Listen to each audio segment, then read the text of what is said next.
Well, technology is constantly evolving, and every day there seems to be something new and innovative to keep up with. Companies can even scan your face or listen to your voice for identity verification. Nowadays, you don't even need these or these. It seems like everything you need is stored right here, of course, right? You all know that. I even used my e-wallet the other day. Not sure I did it right, but they let me go. But let's take it a step further. What if you could unlock your car, open your door, or place a call with just this? And how would you do that? Well, you would put it here in your arm. Yes, today we're talking all about human microchipping. Surgically adding implants underneath your own skin to store and access information, open and close doors, pay for groceries, unlock safes, and other useful tasks.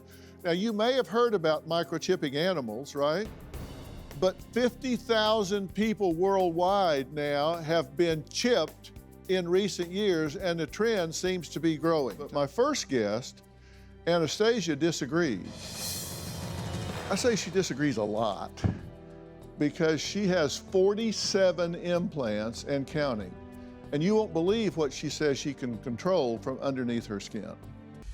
At the moment, I have 47 implants in my body, and I plan to get more. A lot of the implants I have in my body are microchips. I have 32 in me right now. I have microchips everywhere. I have one in my calf, I have them in my hands, I have them in my forearms, I have them in my ears, I have them in my shoulder, I have them in my chest. I have a microchip in my right thigh, actually, that when scanned with a phone, it calls 911. I've also implanted 14 magnets and a microcomputer. I'm a magician, and what a lot of people might not realize is a lot of magic is done with magnets. I have them all in my hands, I have them all down my arms. I have a magnet here in my tragus that lets me have secret hearing, which is really cool. I can hold my makeup compact. I can hold it there. I can hold it there. I especially love the magnets because I like to walk around and feel the electromagnetic fields vibrating in my body. Some people think this is really weird, but I feel like I have superpowers.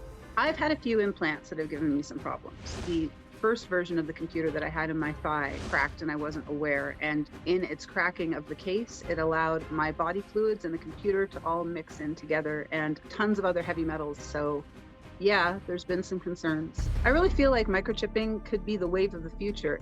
I think that as people learn more about microchips and see all the conveniences they can bring into their lives, I think more and more people will be more comfortable with it. And I can't imagine my life without it. So I don't think I'm going to stop anytime soon.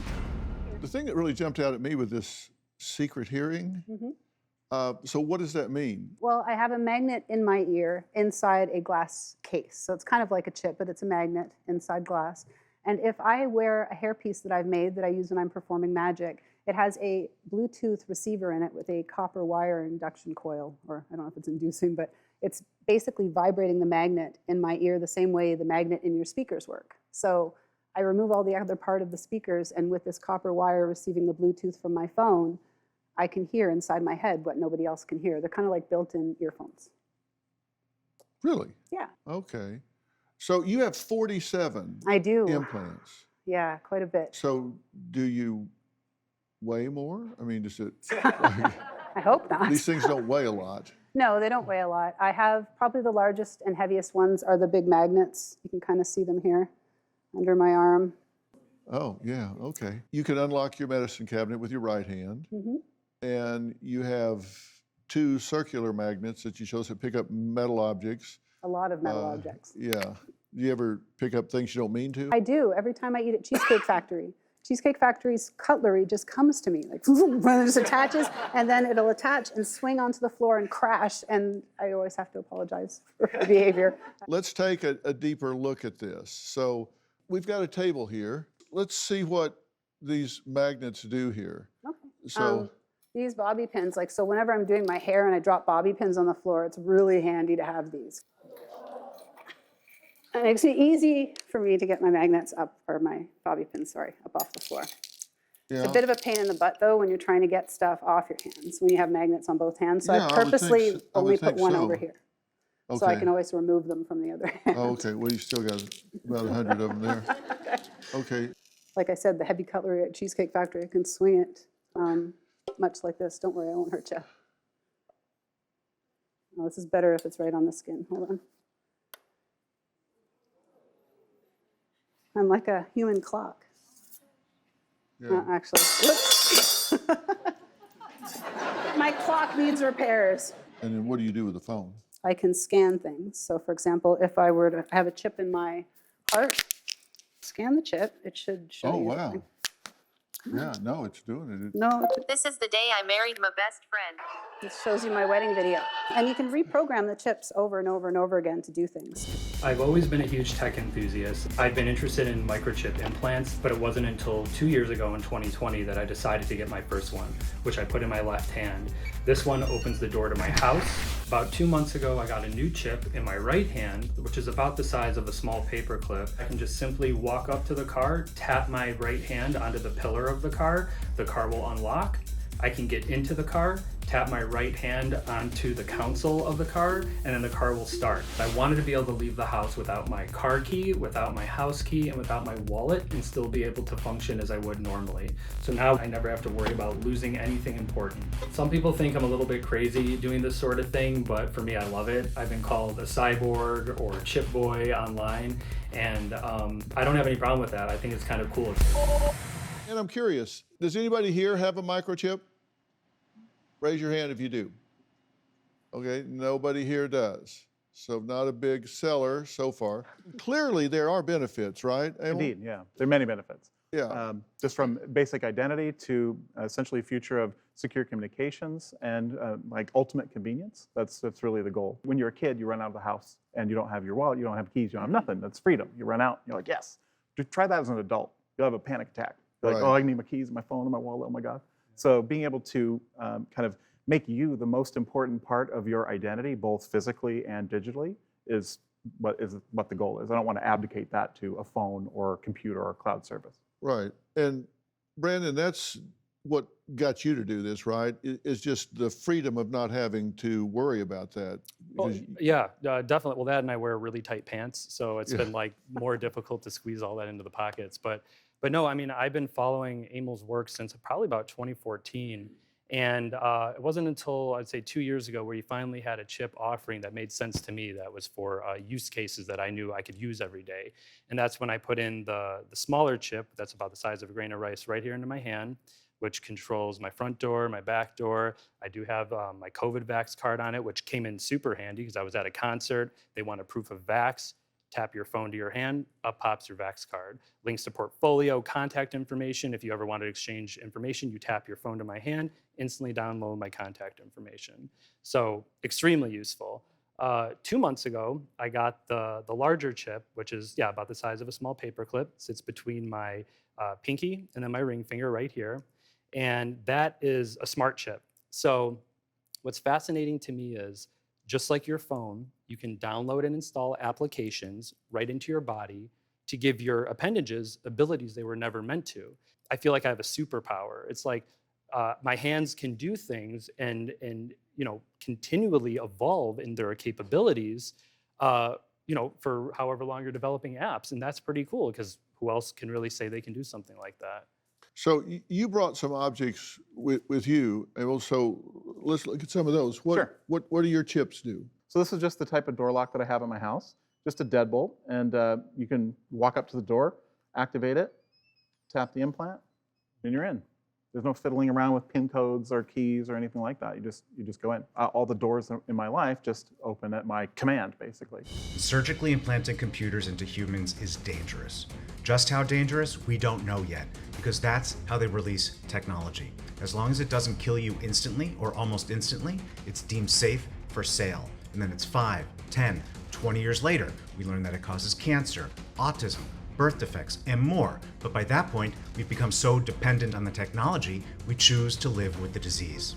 But these exposures, these are crazy. We're talking about literally inside the body. Point blank range with zero distance. Day in, day out for years on end. What impact will that have? We don't know, but I can tell you it won't be good.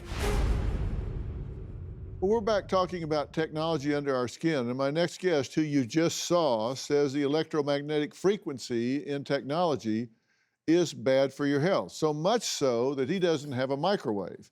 So joining us on stage is R, who believes human microchipping is dangerous and technology needs to be safer to use. You said we don't know what the effects are, but we know they're not good. How do you know they're not good? Well, we now know, I mean, we have decades of science now on the health effects of EMF radiation. We're talking about thousands of studies at this point, high quality, peer reviewed science that links these exposures to numerous negative health outcomes ranging from infertility and anxiety all the way up to multiple types of cancer and tumors and Alzheimer's disease and many, many more. But wait a minute, you're saying that in broad generalization, and that's can be true if you're bombarded with really high levels.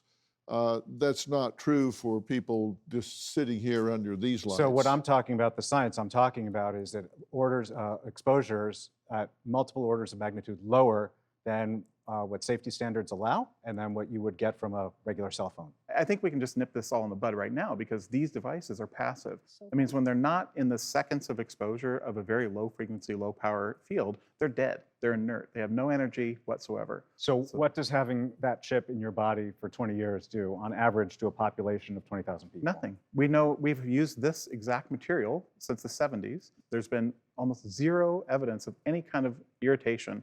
In fact, this material— My understanding is that there's multiple studies dating from the 90s and the early 2000s demonstrating increased rates of tumor growth. No, Nope. those are incorrect. And Actually, what studies what are you referring to?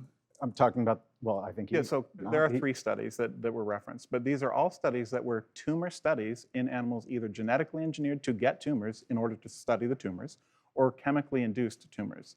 The outcomes of the studies were noted that, oh, you know what, around the implants in these animals we're using to ID them, there were a tumor, but alongside 50 other tumors in these bodies. And it wasn't all, it was about 8% of those animals. So it was just a note in the study. But there are people that want to benefit off of this, people that write certain kind of books and certain kind of scare tactics, and they use these studies to say, look, it's bad, and this is all coming for you, and we want to sell you a book. Biohacking, the new kind of human evolution. This is a little Samsung door lock, a little deadbolt, and I can push the button and present my tag, and it unlocks. So that's the deadbolt. Thank you. Biohackers look at it a little differently. We see the body as a sport utility vehicle for the brain. So the brain is ourselves, and our body is a pretty cool, adaptable, flexible, and now upgradable sport utility vehicle. Well, we're back talking about human microchipping, and people have asked, would I ever do it? The answer is yes. I would do it in a number of ways. I would do it if I needed a pacemaker. I would do it if I needed something to control Parkinson's. I would do it if I needed something to control seizures. A lot of these things have been going on for a long time. People just didn't call them human microchipping. We have smart clothing. I don't know if people pay attention to that provide biometric data like heart and breathing rate.